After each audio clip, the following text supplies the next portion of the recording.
أعوذ بالله من الشيطان الرجيم بسم الله الرحمن الرحيم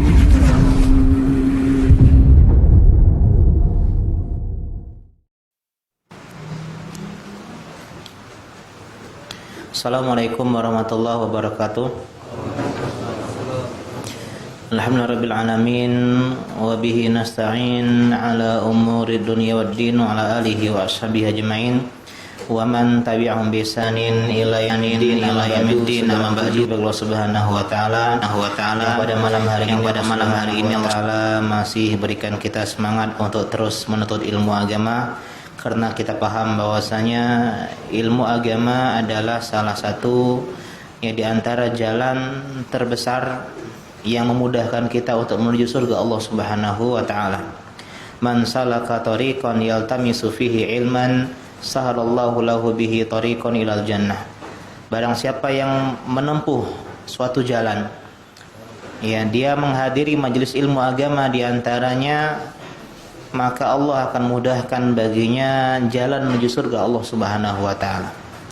Dan kita masih bersama kitab Bulughul Maram dalam Kitabul Jami', karya Al-Hafidz Ibnu Hajar Al-Asqalani rahimahullahu taala rahmatan wasi'ah. Dan kita masih di bab al-birr wasilah di hadis yang ketiga. Kita kemarin bahas sebuah hadis wa anil Mughirah ibn Syu'bah, yang benar kemarin saya keliru menyebut Mughirah bin Sa'id karena kitab yang saya ambil dari Maktabah Syamilah ini ternyata banyak keliruan dalam nama perawi. Di antaranya ini tertulis Mughirah bin Sa'id, yang benar Mughirah bin Syu'bah. Beliau mendengar dari Nabi SAW, innallaha harrama alaikum uquqal ummahat. Allah mengharamkan 3 hal. Yang pertama adalah durhaka kepada ibu. Yang kedua wawadal banat, yaitu menguburkan anak perempuan. Yang ketiga waman'an wahad. Man'an artinya menahan dan had artinya meminta. Menahan hak orang lain yang harusnya dia tunaikan, tidak memberikan hak orang lain yang harusnya dia kerjakan. Wa karihalakum qila wa qal, dan Allah membenci 3 hal. Yang pertama qila wa qal, yaitu kabar burung, katanya-katanya, berita yang belum jelas, hoax dan semisalnya. Wa kathrata su'al, banyak meminta maupun banyak bertanya. Yang terakhir wa ida'atul mal, wa ida'atul mal, menyia-nyiakan atau menghambur-hamburkan harta. Kita sudah selesai kemarin berbicara tentang durhaka kepada orang tua. Kemudian sebelum itu saya akan sebutkan, kemarin ada yang bertanya, bagus pertanyaannya Ustadz, seusai pengajian tentang bagaimana sikap kita terhadap kakak ipar atau adik ipar yang jahat sama kita. Apakah kita boleh memutus silaturahmi kepadanya? Saya sedikit heran. Soalnya bagus, tapi saya sedikit heran. Kenapa? Karena itu sudah kita bahas sebelum pertemuan. Saya tanya, kemarin hadir nggak? Afwan Ustadz nggak hadir. Itulah pentingnya kajian sistematis, masif, runtut. Dan alhamdulillah sekarang Allah berikan kita kemudahan, ada media sosial Pak. Seandainya ada halangan, sakit, kesibukan, pekerjaan, atau hal-hal yang lainnya sehingga tidak hadir, tolong dengar pengajian melalui media streaming online atau recordnya. Pengajian kita kan paling full 1 jam atau 50-an menit. Yang sekarang kalau pakai ini nggak tahu kalau nggak premium, kalau saya pakai premium YouTube itu bisa speednya 2 kali. Kalau yang nggak pakai premium bisa juga kayaknya speednya dicepetin jadi 2 kali, bisa juga. Berarti, dan saya pun kalau ceramahnya speednya 2 kali, insya Allah nggak terlalu berat untuk didengar. Jadi cuma setengah jam Pak, cuman setengah jam, hanya 25 menit selesai. Jadi ilmu itu seperti sebuah rantai, yang kalau rantainya itu putus satu nggak nyambung. Sehingga pentingnya kita pengajian secara runtut. Jadi 3 hal. Yang pertama sudah kita bahas kemarin tentang berdurhaka kepada orang tua. Yang kedua, menguburkan anak perempuan hidup-hidup. Ini diantara hal yang Allah haramkan. Bahkan perbuatan yang biadab, Pak. Dosa besar. Bunuh orang saja yang kita musuh, yang kita benci, yang jahat sama kita aja nggak boleh, Pak. Dia jahat sama kita, dia zolimi kita, dia fitnah kita. Atau misalnya dia jahat sama keluarga kita. Dia selingkuhan istri kita, nggak boleh kita bunuh. Apalagi anak, buah daging kita, darah daging kita. Dan ini adalah sebuah kebiasaan sebagian bangsa Arab, tidak semua, Pak. Arab jahiliyah dulu, di antara mereka ada kabilah yang mengubur anak perempuan hidup-hidup. Adapun kisah siapa yang terkenal mengubur anaknya perempuan hidup-hidup? Umar bin Khattab. Tapi kisah itu dhaif, Pak, lemah. Enggak benar Umar bin Khattab pernah mengubur putrinya hidup-hidup. Siapa yang tahu putri Umar bin Khattab yang paling terkenal? Hafsah. Dan itu adalah putri paling tua. Seandainya Umar bin Khattab mengubur putrinya hidup-hidup, Hafsah nggak lahir, Pak. Sedangkan Hafsah lahir, tumbuh, dewasa, bahkan menjadi istri dari Nabi SAW. Karena itulah Khulafa Rasyidin itu 2 mertua 2 menantu, Pak. Abu Bakar mertua dari Aisyah. Umar mertua Nabi dari Hafsah. Utsman menantu Nabi, Urqayyah wafat, kemudian Ummu Kulthum. Kata Nabi, seandainya aku punya anak gadis kok lagi, wahai Utsman, kunikahkan dengan dirimu lagi untuk yang ketiga kalinya dengan putriku, Pak. Cuman nggak ada lagi, karena Fatimah sudah menikah dengan Ali. Ada yang tahu kenapa Utsman menjadi menantu idaman? Dermawan. Kalau laki cemekean jauh, jadi menantu idaman. Dermawan dan pemalu, Pak. Kalau laki-laki punya 2 sifat ini, dia dermawan, loyal dalam masalah harta kepada anak istrinya, kepada orang lain dan semisalnya. Yang kedua pemalu, menjaga dirinya, menjaga kehormatan dirinya, tidak berbuat hal-hal yang asusila dan semisalnya, malu. Maka ini adalah kriteria menantu idaman. Kemudian Ali bin Abi Thalib menantu Nabi, menikah dengan Fatimah putri Nabi SAW. Jadi nggak benar Umar bin Khattab, riwayat yang menyebutkan beliau mengubur putrinya hidup-hidup ini adalah kisah yang lemah. Tapi benar, Arab jahiliyah diantara kebiasaan buruk mereka adalah mereka membunuh, bahkan mengubur putri mereka hidup-hidup. Dalam At-Takwir ayat 8 dan 9 Allah mengatakan, wa idal mau'udatu su'ilat bi aydan bin kutilat. Dan apabila bayi perempuan ditanya kelak di hari kiamat, dosa apa mereka dibunuh, dosa apa mereka dikubur? Nggak ada dosa, Pak, masih bayi. Dalam surat An-Nahl ayat 58-59 Allah mengatakan, wa idza busyira ahaduhum bil untha dhalla wajhuhu muswaddan wa huwa kadhim. Orang-orang Arab kalau diberikan berita, wah Pak, lahir putri perempuan, maka wajahnya langsung hitam, marah. Yatawara minal qaum min su'i ma busyira bihi. Dia malu, menjauh dari kaumnya, menjauh dari kabilahnya karena malu punya anak perempuan. Ayumsikuhu ala hun aw yadusuhu fit turab.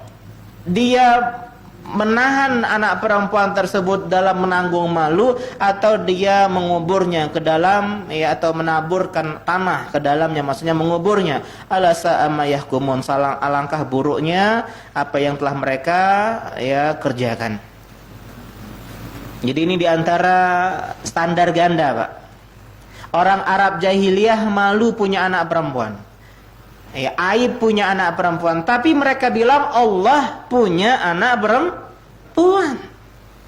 Mereka sendiri nggak mau punya anak perempuan. Mereka mengatakan Allah punya anak perempuan. Siapa anak perempuan Allah? Malaikat.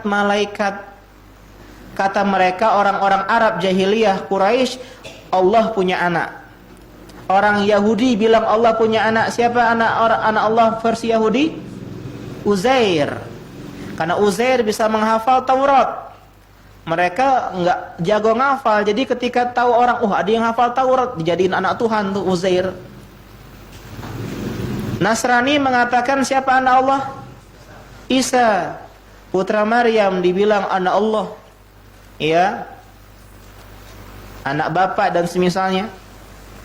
Orang-orang Arab jahiliyah mengatakan Allah punya anak-anak perempuan dan mereka adalah malaikat Allah waliyazubillah. Sedangkan kita kaum muslimin mengatakan Allah lam yalid walam yulad, tidak beranak dan tidak juga diperanakkan, tidak melahirkan dan tidak juga dilahirkan. Kalau Allah melahirkan artinya Allah hamil, Allah mengandung, Allah kontraksi. Dan misalnya ini ada sikap-sikap yang aib, perbuatan-perbuatan yang menunjukkan celah, cacat dan kekurangan. Nggak bisa kita katakan Allah punya anak, nggak mungkin. Ya, mungkin ada yang bertanya, kenapa sih orang-orang Arab jahiliyah itu mengubur wanita hidup-hidup? Jawabannya ada dua. Yang pertama, takut anak tersebut makan bersama mereka, ngurangi jatah rezeki. Lu bukankah anak laki-laki juga ngurangi jatah rezeki? Beda, Pak. Anak laki-laki kerja, cari uang. Anak perempuan duduk di rumah makan, diam makan, duduk makan. Nah, budak ini. Jadi mereka merasa aib punya anak perempuan. Padahal siapa Pak yang menjamin rezeki anak kita? Allah Subhanahu wa taala. Kalian yang punya anak pertama, secara logika gaji kita untuk kita dan istri saja pas-pasan, Pak. Ketika lahir anak, kita mulai khawatir. Waduh, gaji saya 2 juta, 1 juta untuk saya, 1 juta untuk istri saya. Kalau lahir anak saya, berarti saya 500, istri saya 500, anak saya 1 juta. Bukan begitu matematika rezeki Allah Subhanahu wa taala, Pak. Ada yang sini miskin gara-gara anak, Pak? Bangkrut? Enggak ada. Ada orang yang mengeluhkan punya banyak anak kepada seorang ulama, kata beliau bilang, bawa ke sini anakmu yang rezekinya tidak dijamin oleh Allah Subhanahu wa taala. Kediam dia. Ini yang pertama, ya, karena anak perempuan adat Arab nggak bisa kerja. Kalau sekarang Masya Allah jangan salah, emak-emak berdaster. Ya, Giant di Palembang aja bangkrut. Sedangkan toko-toko online marketplace yang adminnya emak-emak, Masya Allah, omsetnya puluhan juta. Yang kedua, anak perempuan tidak membanggakan dalam adat tradisi Arab. Nggak bisa perang. Sedangkan mereka kaum Arab orang yang suka berperang, ya, kehormatan diri, kewibawaan dengan peperangan. Jadi tidak bisa menambah power, nggak bisa menambah daya serang dan semisalnya. Ini diantara 2 sebab yang sebenarnya sebab yang remeh untuk membuat mereka mengubur putri mereka. Kadang hidup-hidup, Pak, ketika sudah gede, Pak. Kadang juga langsung dibunuh ketika itu, lahir langsung saat. Ada yang sedikit, sudahlah tunda dulu agak besar. Ya, dihiasi, biasanya mereka itu dihiasi dulu, Pak. Dipercantik, anaknya dikiranya mau diajak ke Taman Prabu Jaya kayaknya nih.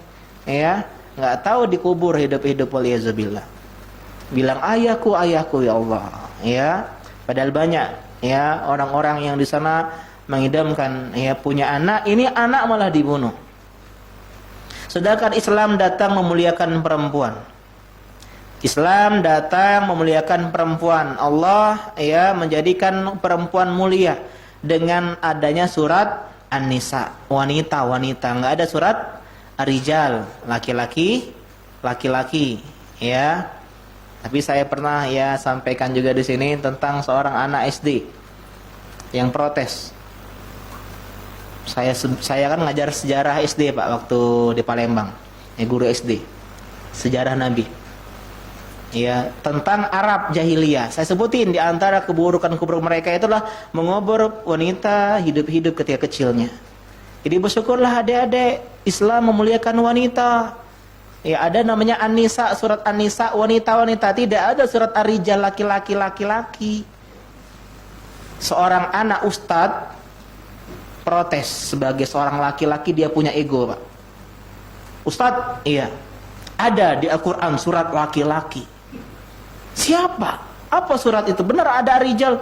Ada surat Ibrahim, surat Nuh, surat Yusuf, surat Muhammad. Iya juga. Ya benar, itu surat laki-laki. Ini gak mau kalah nih anak ustadz ini, Masya Allah. Yang tidak mau kalah. Di antaranya adalah apa? Anak perempuan. Dalam sebuah hadis dikatakan kunna lahu hijaban minan nari yaumal qiyamah. Kalau kita punya 3 anak perempuan, kita didik dengan benar, kita asuh, kita rawat, mereka akan menjadi hijab penghalang kita dari api neraka. Sahabat bilang kalau dua tetap bisa. Kalau satu bisa. Jadi kalau kita punya anak 1 perempuan, alhamdulillah, Pak. Ya, anak 2, semua anak perempuan, alhamdulillah. Hijab penghalang dari api neraka. Hadis Ibnu Majah. Bukankah kita lahir dari rahim seorang perempuan? Ini Arab jahiliyah, seandainya mereka mau mikir, kalau mereka mengubur ya wanita hidup-hidup, mereka nggak bisa lahir. Dan sudah kita bahas, anak perempuan kelak menjadi ibu, Pak. Ya, perempuan itu spesial. Ketika kecil, dia menghalangi orang tuanya dari api neraka. Ketika dia gede, jadi seorang ibu, dia orang yang paling pertama yang harus kita muliakan. Dan dia menjadi orang yang surga ada di bawah telapak kakinya. Ya, meskipun ada lafal hadis yang dhaif, surga di telapak ya di bawah telapak kaki ibu, ada hadis yang dhaif, tapi ada hadis yang juga benar lafalnya, bahwasanya surga di bawah telapak kaki ibu. Maksudnya di bawah kebaktian kita kepada ya perempuan, kepada ibu kita. Ini haramnya yang kedua, ya, yang diharamkan yang kedua. Yang ketiga, menahan dan meminta, menahan kewajiban.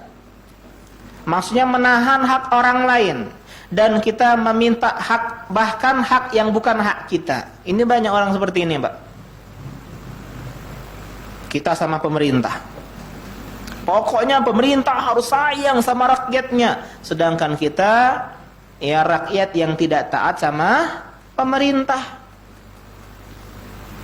Lalu lintas kita nggak diterapkan, ya disuruh begini begitu kita tidak terapkan. Yang sederhana saja.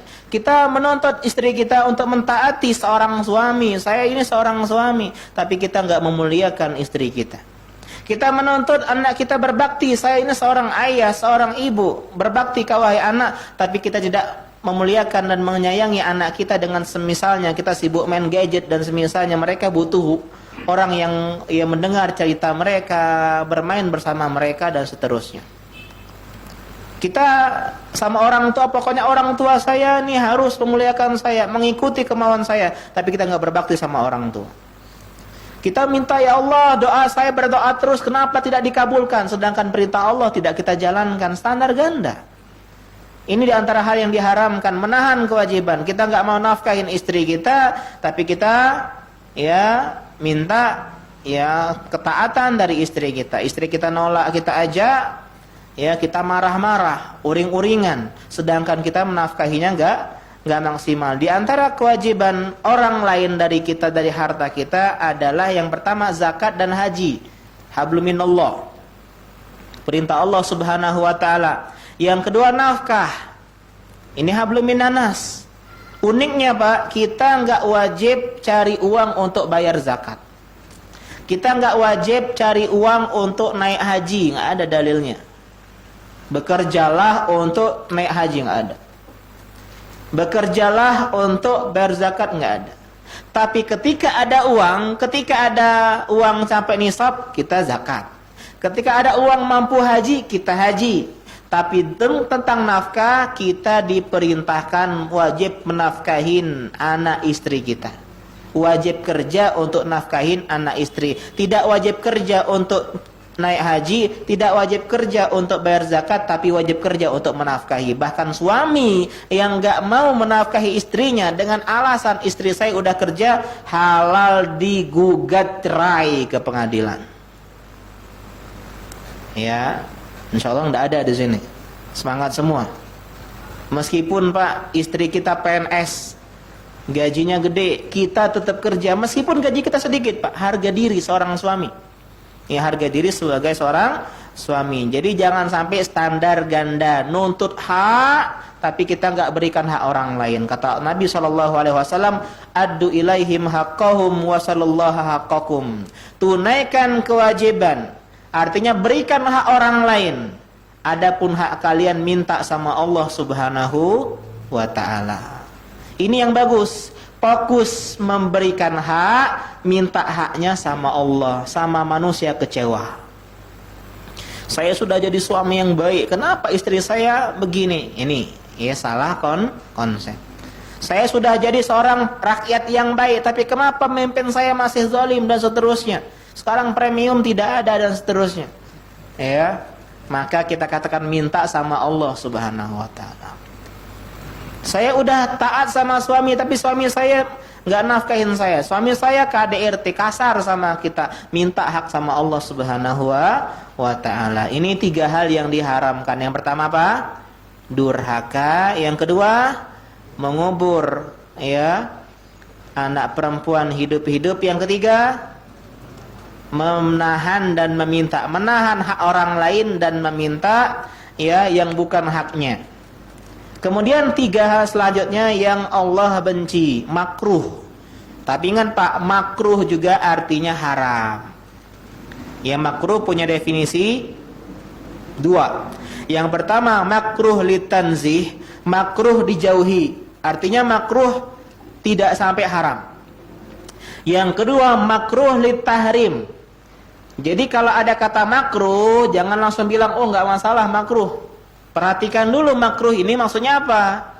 Makruh di sini artinya adalah diharamkan. Jadi 3 ini juga diharamkan. Kan dalam hadis yang lain ada kata nahan Nabi. Ya, Nabi melarang, artinya larangan, hukum asalnya haram. Yang pertama dari 3 hal ini kila wa qala. Katanya, konon katanya. Ya, konon katanya ada Mbah Dukun. Ya, konon. Konon itu artinya sesuatu yang belum jelas. Kalau bahasa kita kabar borong. Bahasa sekarang apa lagi? Hoax. Berita yang belum jelas kebenarannya. Ustadz Fulan nikah lagi. Iya bener ya. Oh langsung. Ini namanya apa? Kilawakol. Oh Fulan tuh begini. Langsung. Ya, oh ternyata begitu dan begitu. Ini diantara zaman sekarang apalagi ada media sosial. Ya, berita tersebar begitu cepat. Ping. Ya, berita Prabu Mulih dalam hitungan detik bisa nyampe ke Palembang. Ya, naik mobil aja belum sampai, berita udah sampai, telepon. Karena itulah diantara adab yang diperintahkan oleh Islam adalah menahan diri. Jangan jadi sumbu pendek. Dengar berita dikit viral. Cek dulu bener nggak ini. Jangan langsung banyak komentar. Jangan langsung mudah share. Bagus nih share. Ternyata apa? Berita 5 tahun yang lalu. Ternyata berita yang tidak benar. Ternyata ada diskomunikasi. Ternyata hal-hal yang semisalnya. Jadi kita menahan diri. Betapa banyak orang menyesal komentar daripada nyesal diam. Jarang Pak. Aduh nyesel aku, kenapa aku diam ya? Jarang. Yang ada, aduh kenapa ya saya ngomong kayak gini, kenapa ya saya ngechat kayak gini, kenapa saya komentar kayak gitu, nyesal. Kata para ulama, seandainya kita bertugas membelikan kertas untuk malaikat pencatat amal, niscaya kita akan banyak diem Pak. Banyak diam karena ya sekarang kan mulut udah di jempol ya, di komentar. Jadi ketika mendengar cerita, berita atau hal-hal yang semisalnya, ada 2 hal yang hendaklah kita kerjakan. Yang pertama, cek kebenarannya, bener nggak sih gitu. Ya, benar atau tidak? Kata Allah Subhanahu wa taala dalam surat Al-Hujurat ayat ke-6, Ya ayyuhalladzina amanu in ja'akum fasikun binaba'in fatabayyanu. Wahai orang-orang yang beriman, kalau seorang fasik datang kepada kalian membawa kabar berita, maka tabayyan. Artinya tabayyun, cross check, cek dan recheck. Ya, Ustaz, benar atau nikah lagi? Oh enggak, kata siapa? Ya. Atau misalnya benar ya, ada kajian nanti di sini. Oh, itu berita lama itu, gitu. Atau hal-hal yang semisalnya. Antusibu qauman bijahalah fatusbihu ala ma fa'altum nadimin. Kalau kalian tidak cross check, bisa jadi menimpakan kebodohan terhadap suatu kaum dan kalian kelak akan menyesal. Banyak orang yang menyesal gara-gara apa? Gara-gara tidak cross check. Istri kita lagi mandi. Teng tong, udah chat, kita ambil HP-nya. Sayang, jadikan malam ini. Sayang, jadikan malam ini. Langsung kita banting HP, kita emosi. Ya, langsung kita teriak-teriak. Diceraikan sang istri. Ternyata apa? Salah sambung. Kan banyak sekarang salah sambung. Atau temennya, kan biasa perempuan sayang-sayangan.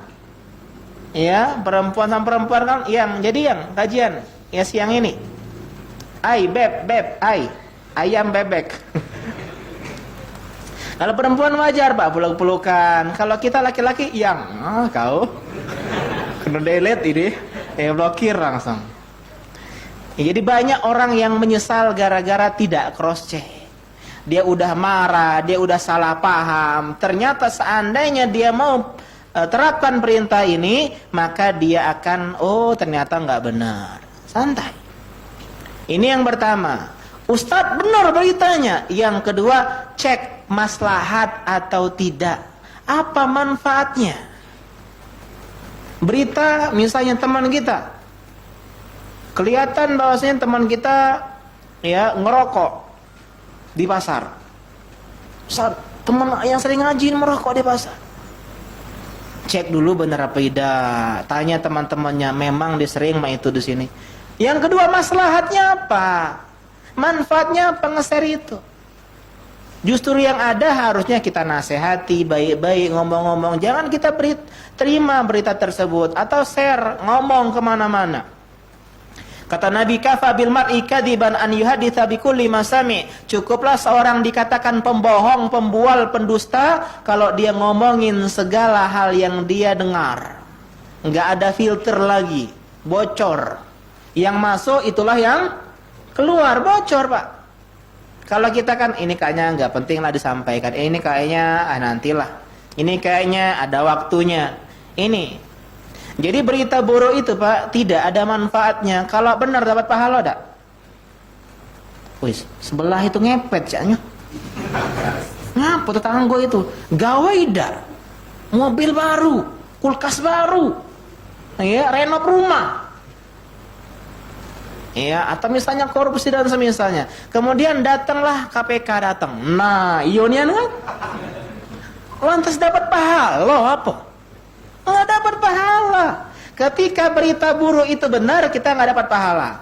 Ketika berita buruknya salah, kita dapat dosa. Nggak ada untungnya. Sekarang berita buruk, sekarang bicara buruk, Pak. Fulan begini, orang begini. Berita buruk, kalau benar namanya ghibah, dosa. Kalau salah namanya fitnah, dosa. Artinya nggak ada baiknya.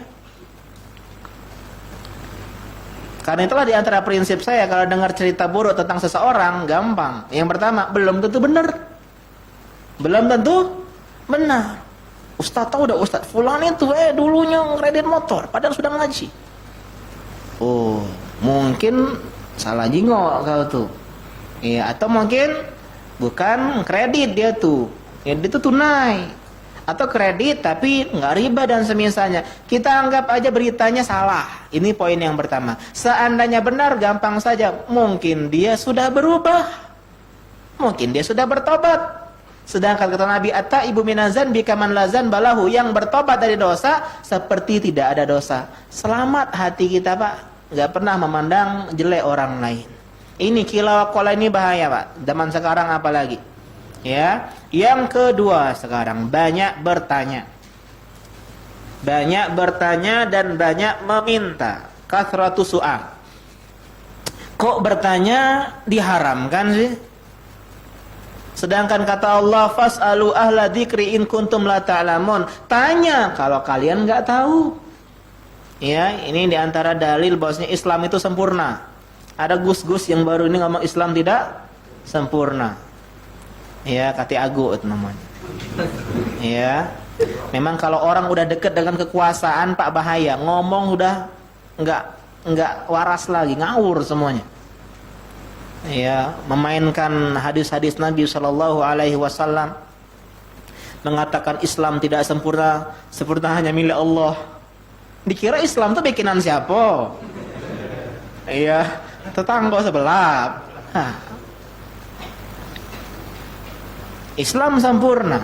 Karena itulah diantara kesempurnaan Islam adalah ayat ini, Pak. An-Nahl 43. Fas'alu ahla dzikri in kuntum la ta'lamun. Ada orang yang pengen mendebat, orang kafir mendebat orang muslim. Katamu Al-Quran ini kitab yang paling sempurna. Ya, bisa menjawab semua saja. Coba tanyakan cara membuat, ada nggak di sini cara membuat roti, Pak? Di mana Al-Quran yang menjelaskan cara bikin roti, bikin donat, bikin tekwan? Gampang katanya. Dia tanya sama koki yang bikin roti, gimana bikin roti? Begini, begini, begini. Lah itu kan bukan Al-Quran. Itu si koki yang jawab. Tunggu dulu, Pak. Fas'alu ahla zikri in kuntum la ta'lamun. Tanya yang berilmu, yang bisa jawab kalau kalian tidak tahu. Luar biasa. Kisah ada seseorang yang jatuh, ya, entah batuan jatuh menimpa kepalanya atau dia yang jatuh. Yang jelas dia luka kepalanya, Pak. Berdarah, bersimbah darah. Kemudian dia junub di ketika safar, junub, mimpi basah. Besok paginya dia mau sholat subuh, dia tanya sama teman-temannya, bro, saya ini kan sedang luka kepala saya ini berdarah, masih belum sembuh, tapi saya junub, bisa nggak saya tayamum ya? Atau saya ini harus mandi atau enggak? Ya harus mandilah, ya harus mandi. Dia mandi mati, ya karena kepalanya belum sembuh, udah disiram air. Meninggallah dia. Disampaikan kabar ini ke Nabi SAW. Nabi marah. Kata Nabi, qataluhumullah. Mereka sudah membunuhnya. Padahal nggak bunuh, Pak. Tapi gara-gara salah fatwa, hati-hati. Ahli ilmu salah fatwa sembarangan berbahaya. Ya, bisa bikin orang mati. Kalau dokter, Pak, mau praktek paling parah mati. Tapi kalau ustadz, dai, malpraktek, neraka bisa, Pak. Inilah diantara hadis Nabi SAW, duat yad'una ila jahannam, para dai yang menyeru kepada neraka jahannam, yang menghalalkan yang haram, mengharamkan yang halal, membid'ahkan yang sunnah, mensunnahkan yang bid'ah dan semisalnya, mengislamkan yang kufur, mengkufurkan yang Islam dan seterusnya. Ini bahaya. Kata Nabi, ala sa'alu idlam ya'lamu. Kenapa nggak tanya kalau dia nggak tahu? Fa innama syifa'ul as-su'al. Karena obat kebodohan, obat tidak tahu adalah bertanya. Terus kenapa diharamkan? Kalau banyak bertanya. Bertanya nggak dilarang, banyak bertanya. Setiap hari WA Ustad, ting, Ustad apa hukum ini, pengajian tidak. Banyak kalau di Palembang ini, di Prabu Kate Siko. Sudah kate di Prabu ya. Nanya terus kerjaannya. Pengajian nggak mau, streaming nggak mau dan seterusnya. Yang dilarang adalah banyak bertanya, kathratu su'al. Apa contohnya? Bertanya untuk protes atau menyanggah perintah dan larangan Allah. Ngapo subuh 2 rakaat? Ya ngapo dak 4 bae? Ngapo? Ya zuhur tuh sibuk-sibuknya 4 rakaat. Ngapo Ramadan nian puasa lamo, Rabiul Akhir be bentar lagi. Ngapo kita haji jauh-jauh ke Mekah? Ngapo dak kita ke Jakabaring bae? Ya. Nah ini diantara bertanya yang diharamkan. Atau bertanya hal-hal yang tidak penting, yang tidak menambah keimanan. Kapan hari kiamat? Nah ngapo memangnya? Ya ada sebuah kisah ulama Asy-Sya'bi rahimahullah mengatakan bahwasanya iblis itu punya keturunan. Sebagian orang bingung antara iblis, jin, setan, ya itu apa bedanya? Jadi kita bahas bahwasanya ada bangsa manusia dan bangsa jin. Bangsa itu namanya bangsa, ya manusia dan jin. Nah manusia punya nenek moyang. Manusia pertama itu Nabi Adam alaihissalam. Sedangkan jin yang pertama itu adalah iblis. Adapun setan itu sifat yang ada pada manusia dan ada pada jin. Jin yang durhaka itu setan, manusia durhaka juga setan. Bahkan lebih parah dibandingkan setan dari jin. Setan jin kita baca ayat kursi dia pergi. Kalau setan dari manusia dibacakan ayat kursi dia angkat kursi. Ya, apa dia kau kira aku setan? Nah, Asy-Sya'bi ditanya, oh berarti iblis kalau punya anak keturunan, dia juga punya pasangan. Iya punya istri berarti. Iya punya. Siapa nama istri iblis? Pertanyaannya, Asy-Sya'bi pintar pak. Aduh, aku tidak hadir walimahannya. Aku tidak hadir walimahannya, jadi aku nggak tahu siapa namanya. Apa fungsinya? Apa pentingnya? Tanya istri iblis, naksir.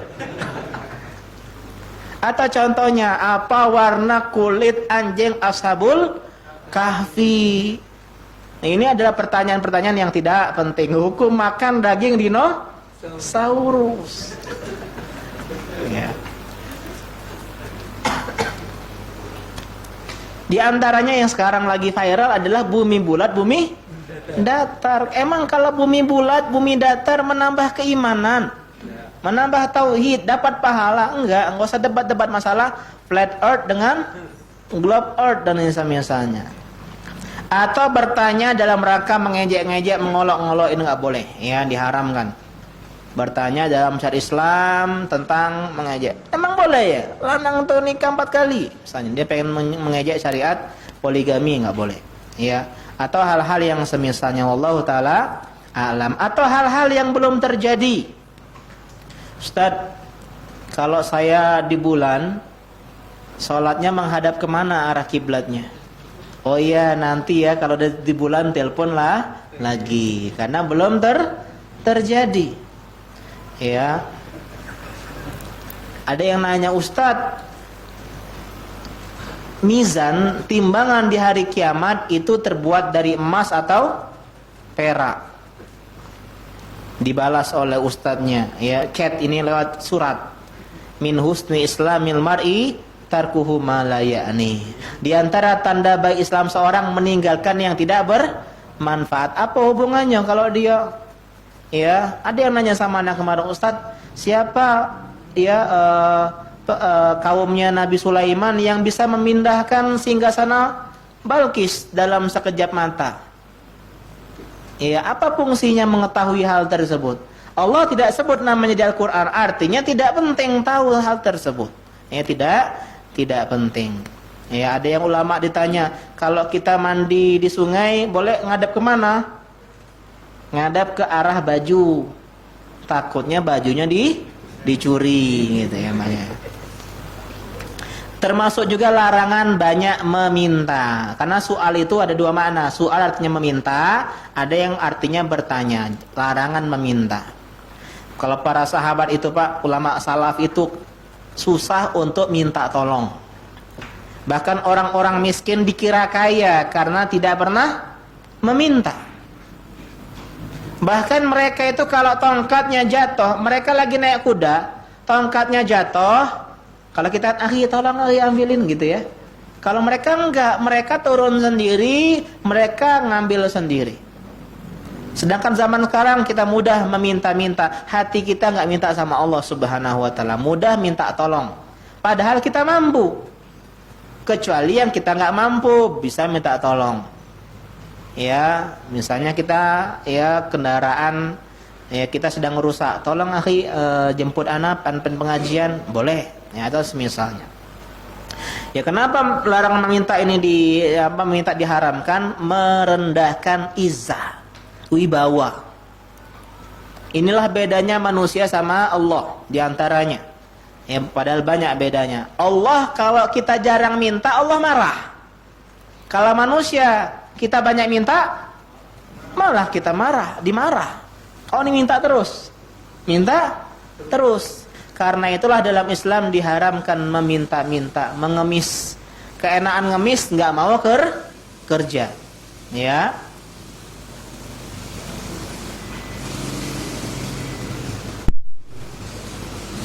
Di antara sebabnya menyusahkan orang lain, merendahkan diri dan kurang bergantung kepada Allah Subhanahu wa taala, kecuali benar-benar membutuhkan, tidak mampu atau sesekali saja. Yang terakhir menghamburkan harta, harta. Pernah kita bahas bahwasanya harta itu di awal-awal pengajian sini ya. Halalnya dihisab, haramnya diancam azab. Harta halal dihisab, diaudit. Harta haram ya diancam azab. Ditanya tentang harta dua hal, an malihi min aina iktasab wa fima anfaqa. Bagaimana penggunaan harta? Ada yang haram, ada yang halal. Di antara yang haram untuk hal yang diharamkan. Beli khamar, beli misalnya bangkai untuk dimakan, beli rokok, beli ganja, ya, beli yang enggak benar. Atau untuk hal-hal mubah tapi berlebih-lebihan sehingga tidak dirawat dan rusak. Punya 10 mobil yang dipakai cuma 1, termasuk menyia-nyiakan harta. Beda kalau properti ya. Sedangkan mobil itu kan rata-rata nilainya turun, kecuali yang memang ya kelasnya atas. Ya, punya 10 HP yang dipakai cuma 2. Ini termasuk menyanyikan harta dan akhirnya rusak. Coba dia ya gunakan misalnya dijual kemudian hartanya untuk hal-hal yang bermanfaat. Adapun yang halal banyak ya disyariatkan, wakaf, sedekah, kemudian nafkah, kemudian juga hadiah, atau untuk hal-hal mubah sesuai kebutuhan. Meskipun mahal nggak masalah. Kenapa Pajero Sport? Oh, karena dia sering safar. Ya, dan juga sering touring dan suka ya off-road, sehingga kalau dia mobil biasa takutnya mudah rusak. Kenapa motornya moge? Ya, oh karena dia sering touring pakai motor. Ya, safar jauh-jauh, artinya boleh mahal, boleh rumah bagus, boleh baju bagus, boleh kendaraan bagus, tapi sesuai dengan kebutuhan dan kembali kepada uruf, nggak masalah. Ya, yang nggak boleh adalah berlebih-lebihan sehingga tidak dirawat dan akhirnya rusak. Ini namanya menghambur-hamburkan harta. Ya, kita azan dulu. Subhanaka Allahumma bihamdika asyhadu an la ilaha illa anta astaghfiruka wa atubu ilaik. Assalamualaikum warahmatullahi wabarakatuh. Bismillah.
Alhamdulillah wassalatu wassalamu ala Rasulillah wa ala alihi wa ashabihi wa man walah wa la hawla wa la quwata illa billah. Sekarang kita hadis yang keempat ya. Keridhaan Allah. Kata pengarang di sini ya rahimahullahu taala wa an Abdullah ibn Amr ibn As. Ya kalau di yang saya terjemahkan itu Abdullah bin Umar, itu salah juga ya. Yang benar adalah Abdullah bin Amr ibn As. Dua-duanya sahabat. Abdullah dan Ammar ini sahabat, anak beranak. Uniknya jarak antara keduanya 12 tahun. Siapa sini sama anaknya beda 12 tahun? Ada. Kalau bedanya 12 tahun, artinya umur berapa Ammar bin As menikah? 11 tahun kita lagi ngapain? 5 SD. Lagi main game, baca komik. Ini udah nikah, tanggung jawab seorang suami.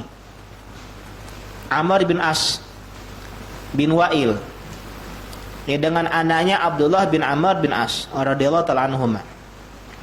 Ani Nabi sallallahu alaihi wasallam qala, beliau berkata, ridallah fi ridal walidain. Kata Nabi, keridhaan Allah berada kepada keridhaan kedua orang tua. Wa sakhatullah fi sakhatil walidain, dan kemurkaan Allah, amarah Allah pun berada ya pada amarah dan kemurkaan kedua orang tua. Akhrajahu Tirmizi wa sahahu Ibnu Hibban wal Hakim. Ya, hadis ini diriwayatkan Imam Tirmizi, disahihkan oleh Ibnu Hibban dan Hakim. Ulama beda pendapat tentang hadis ini, apakah hukumnya sahih atau apakah dhaif. Sebagian ulama mengatakan hadisnya dhaif, lemah. Sehingga ini ucapan sahabat Abdullah bin Amr, bukan ucapan Nabi. Tapi ada sebagian lagi berpendapat hadisnya meskipun dhaif, tapi dia terangkat naik menjadi hasan li ghairihi. Jadi kalau dhaifnya tidak kuat, tidak parah, dhaifnya ringan, dan ada banyak turuk, banyak jalan saling menguatkan, maka naik menjadi hasan.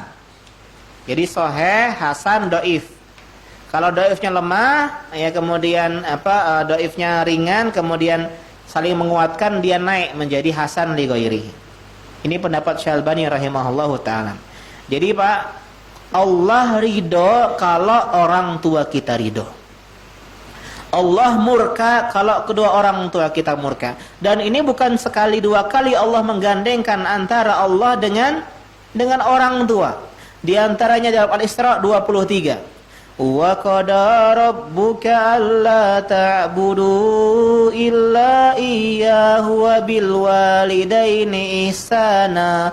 Tuhanmu Allah Subhanahu wa taala menetapkan jangan kalian menyembah selain Allah, tauhid, perintah tauhid, wa bil walidaini ihsana, dan berbuat baik kepada kedua orang tua.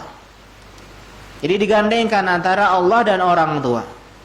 Juga dalam hal bersyukur, terima kasih. Dalam Luqman ayat ke-14, anishkurli wali walidayka ilayyal masyir. Bersyukurlah kepadaku, kata Allah, dan kepada kedua orang tuamu. Digandengkan lagi Pak. Artinya hendaklah kita jangan menyepelekan hal ini. Jangan bikin orang tua marah.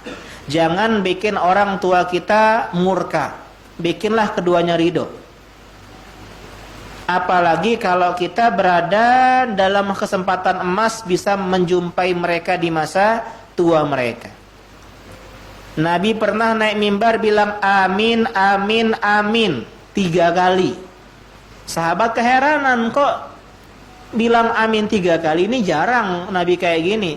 Apa sebabnya ya Rasulullah? Barusan datang malaikat Jibril, malaikat terbaik, mendoakan kecelakaan. Ini doa malaikat terbaik diaminkan oleh manusia terbaik Nabi Muhammad SAW. Tentu dikabulkan oleh Allah Subhanahu wa taala. Celaka, berdebu hidungnya, tersungkurlah mereka. Siapa? 3 orang. Salah satunya adalah man adraka abawaihi indal kibar ahadahuma aw kilaihima falam yadkhulil jannah. Orang yang berjumpa dengan orang tuanya di masa senja mereka, di masa tua mereka, ketemu sama orang tuanya. Bukan orang tuanya wafat ketika dia masih kecil. Ini orang tuanya ya panjang umur dan mereka mendapati ya orang tuanya lanjut usia. Salah satunya atau dua-duanya. Tapi dia tidak masuk surga. Kenapa? Dia tidak mengisi hari-hari tua mereka dengan keriduan orang tuanya. Tapi ini dalam hal-hal yang ma'ruf. Kalau dalam hal-hal maksiat, meskipun orang tua kita bilang durhaka, kita nggak durhaka. Pokoknya kamu nak keluar dari agama Islam, orang tua kita waliyadzubillah kafir misalnya, kita nggak boleh taat. Durhaka kamu nak, ya. Ada kisah seorang akhwat, ya. Dia disuruh ibunya untuk nari. Nari karena akhwat ini dulunya hobi nari, jago nari di acara-acara pernikahan. Nah, yang nikah sepupunya.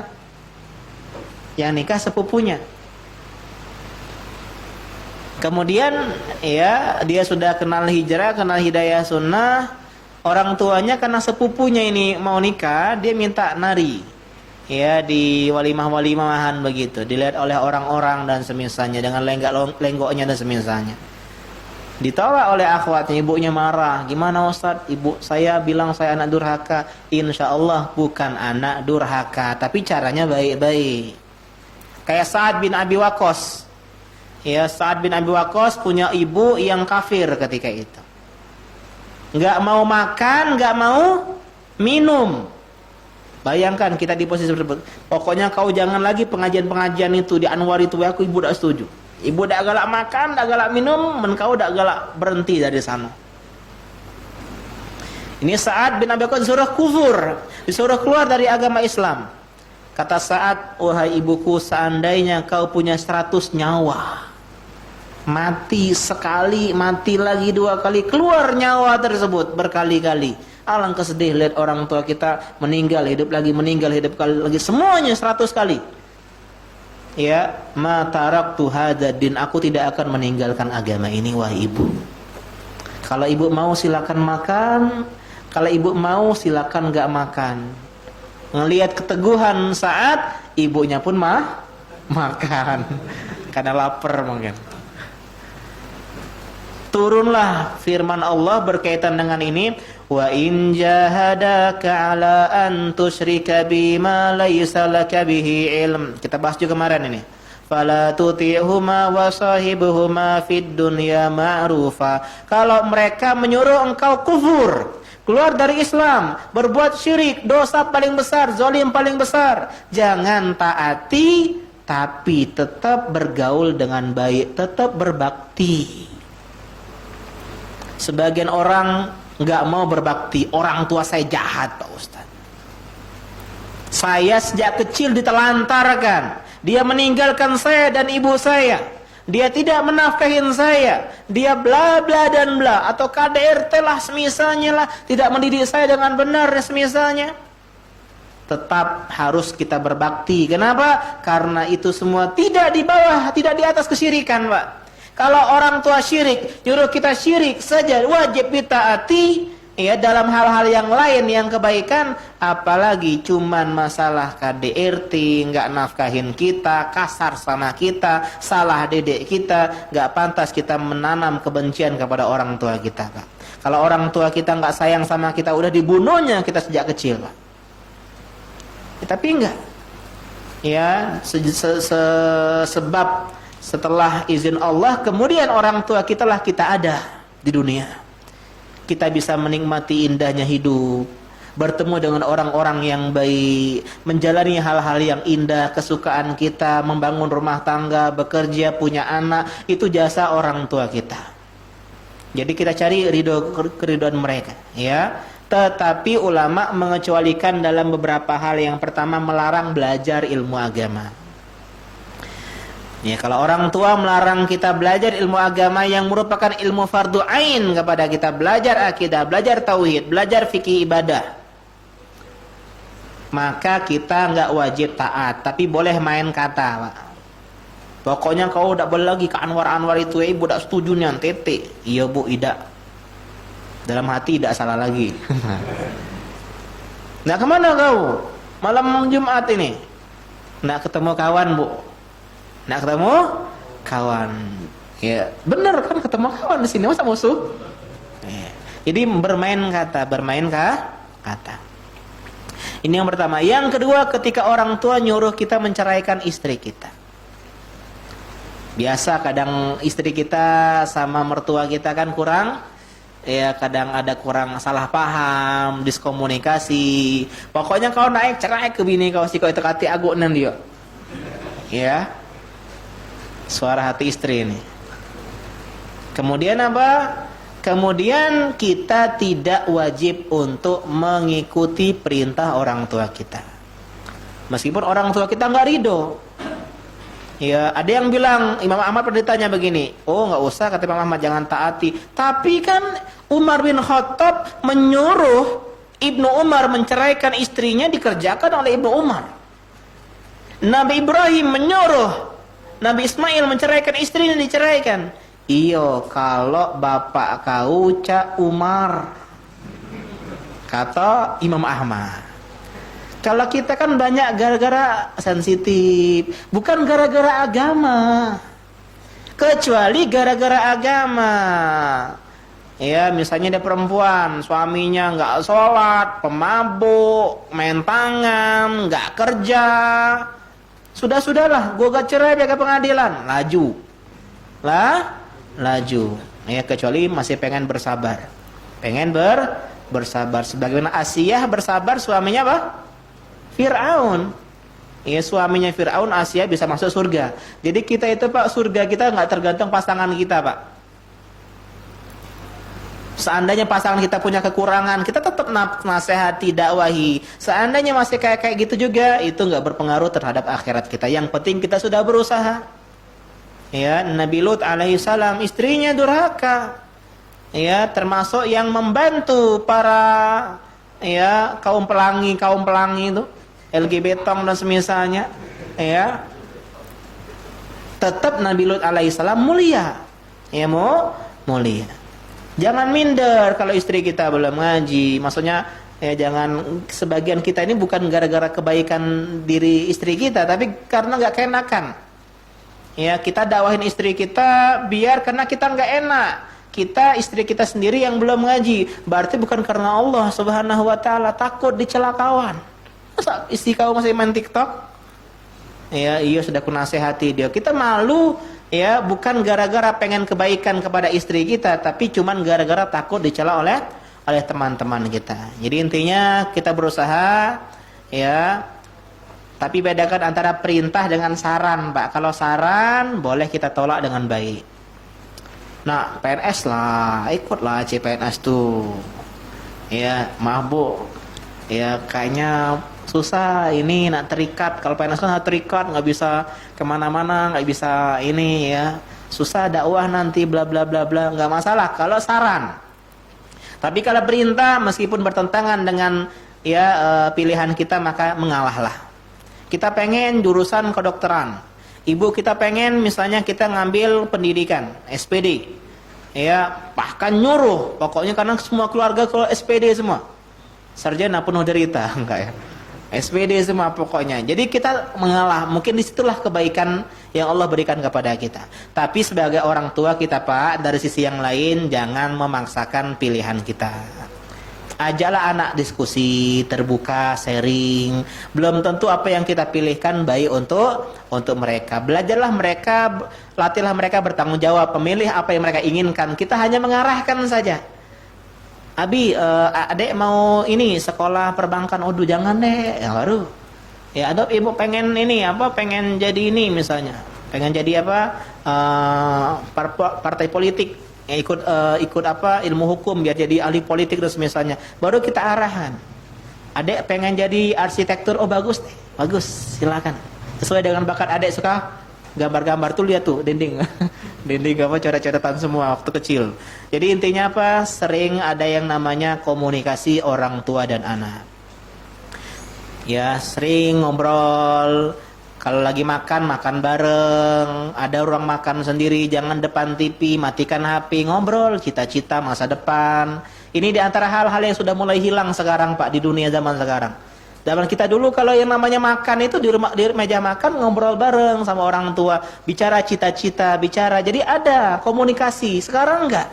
Orang tua sibuk dengan HP-nya, anak sibuk dengan HP-nya. Jadi tidak ada yang namanya komunikasi ya dalam rumah tangga. Ini antara hal yang harus kita perbaiki. Wallahu taala alam. Demikian, silakan kalau ada pertanyaan ya. Insyaallah pertemuan selanjutnya kita bahas masalah ya cinta diri. Ya cinta diri, tentang muamalah kepada orang lain sebagaimana kita mencintai diri sendiri. Silakan, ada 5 menit. Ya.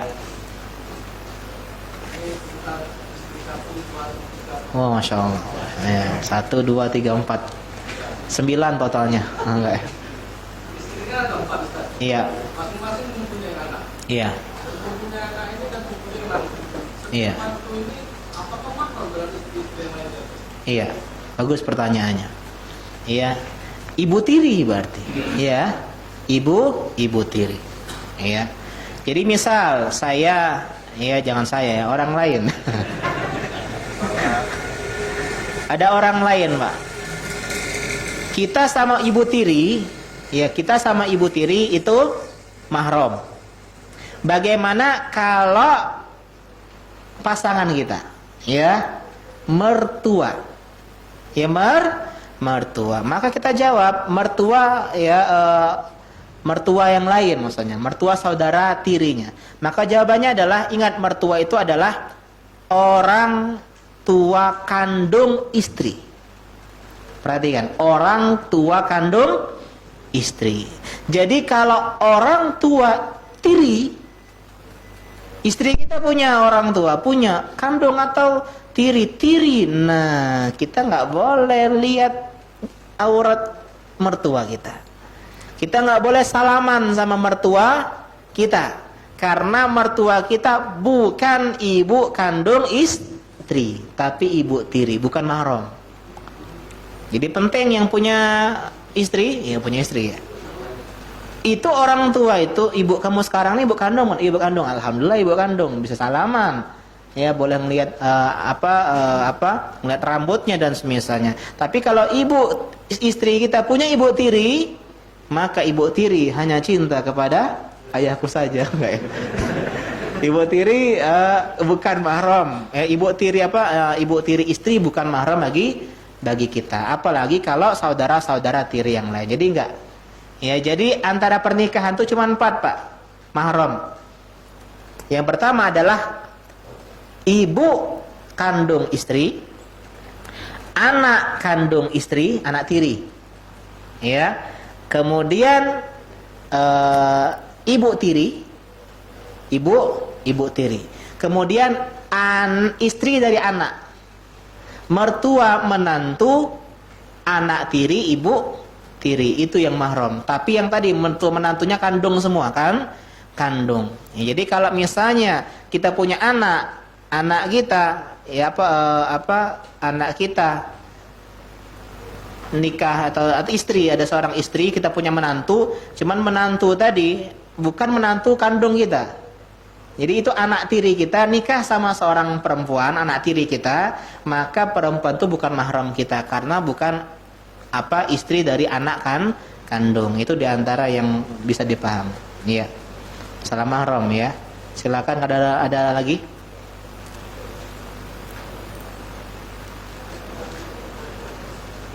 Solusinya susui. Solusinya apa? Susui. Kalau bisa besar nggak bisa lagi, ya. Jadi misal yang tadi, misalnya anak yang kita bahas tadi, anak ya. Nah tadi anak tadi kita susui biar dia bukan jadi anak tiri tapi anak susu. Nah, gitu. Kalau anak susu dia nikah misalnya, ya, maka dia seperti anak kita, ya, anak susu seperti anak kandung. Ya, kalau udah gede, ada khilaf para ulama boleh atau tidak. Yang jelas tidak langsung, Pak. Ya, tidak boleh langsung ya, pakai gelas gitu ya, pakai gelas. Seperti kisah Huzaifah dan Salim ya, kisah Salim dan Huzaifah. Tapi ada yang mengatakan itu khusus mereka saja karena yang jadi anak susu hanya di usia 2 tahun ke bawah. Wallahu taala alam. Contoh lain sepupu kita punya keponakan ya, adik kita punya anak ya, atau kita punya anak, adik kita punya anak, kan sepupu tuh. Nah, biar mereka ini bisa jadi mahram, kita saling susui keponakan istri kita. Jadi apa? Jadi mereka sebagai saudara susuan. Jadi bisa main, bisa lihat aurat karena bukan lagi sepupu tapi saudara susuan. Ya, wallahu taala. Ada lagi? Apanya? Iya. Apa boleh satu ibu aja atau satu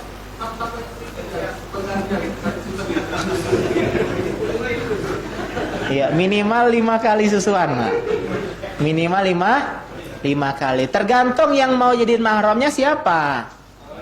Iya. Kalau pengen dua-duanya jadi mahram dua-duanya ya saling susu. Ya, tapi kalau cuma satu saja pengennya maka satu saja. Ya. 5 kali susuan, 5 kali ronde, 5 kenyang. Ya, 5 kenyang. Pagi ini susu, siang nanti nyusu, besok malam nanti nyusu 3 kali.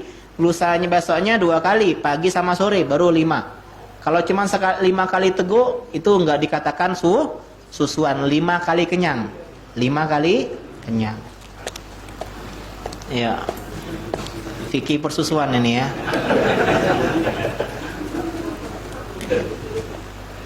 Masih lama aja kajian fikih ya. Fikih salat baru sama Hidayatullah ya, masih jauh fikih mahram ya, tentang mahram persusuan. Demikian kita akhiri dulu ya. Sudah 7:30 ya.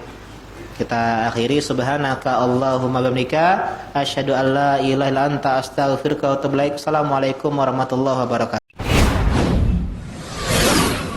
أعوذ بالله من الشيطان الرجيم بسم الله الرحمن الرحيم